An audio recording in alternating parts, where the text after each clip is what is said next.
Hey guys, this is ThatAlbumReviewerGuy here, and I'm reviewing the new album from Dead Sara, and it's called Pleasure to Meet You. This is the band's second album, and a little background first. The first Dead Sara song I heard was Weatherman, and the first time I heard Weatherman, I thought this band had so much energy and so much talent. I mean, Emily Armstrong's vocals just pack so much of a punch on that song, as well as the rest of their debut album. Now, this is Dead Sara's second album, as I said, and I was excited to see if they could keep that same level of energy or not. And after hearing the lead single off the album, Mona Lisa, I was very pleased. I must have listened to that song at least 10 times in a row the first time I heard it, but there are so many hard-rocking, energetic tracks on this album. But there's also a soft one or two on there. For example, Something Good is a softer song, but it's still an easy one to get into. And Emily's vocals aren't as powerful on this track, but her vocals are still fantastic. And the closer on the album, For You I Am, has so much emotion and energy. It's just a fantastic track. I mean, there's absolutely nothing to hate about it.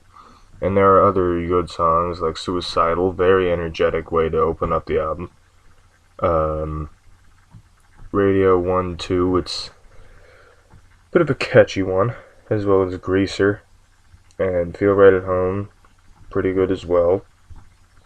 And you have longer songs such as For You I Am, which I talked about, and Blue Was the Beautiful You, which is another kind of softer one. It's definitely not bad.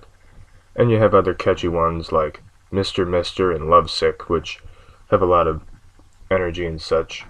And one I missed was LA City Slum, which is another solid, catchy, energetic one.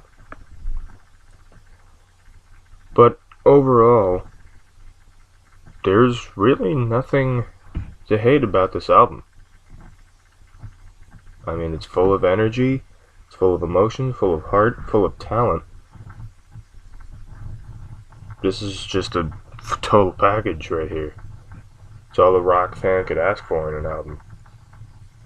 And overall, I think this album puts two myths to rest. One, rock and roll is dead. False. There are plenty of bands and artists that have proved this myth to be just a myth.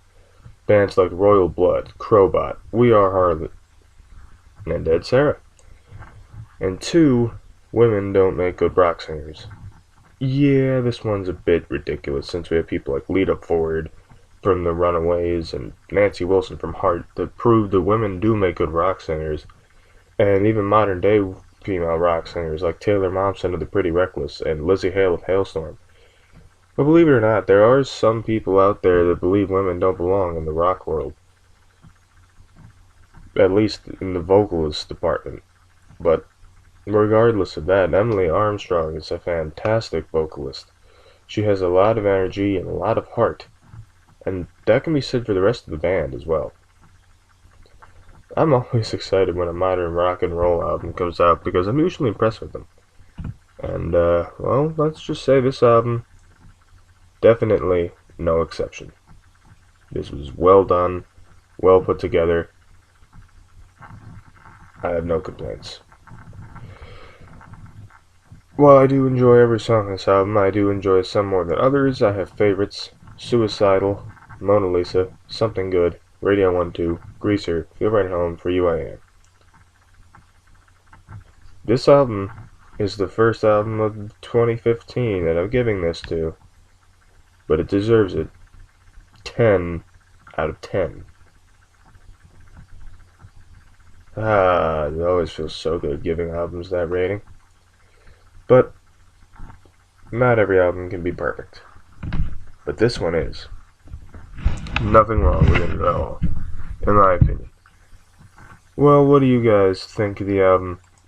What do you think about the myths that I covered in the video? And by the way, one of the bands I mentioned is the next one I'm going to be doing an album review for, and that's Hailstorm. Their new album, Into the Wildlife, is the next album I'm reviewing, so stay tuned for that. And, yeah, my social media stuff is down there. Hope you enjoyed this video. Hope you enjoyed the first perfect score of the year.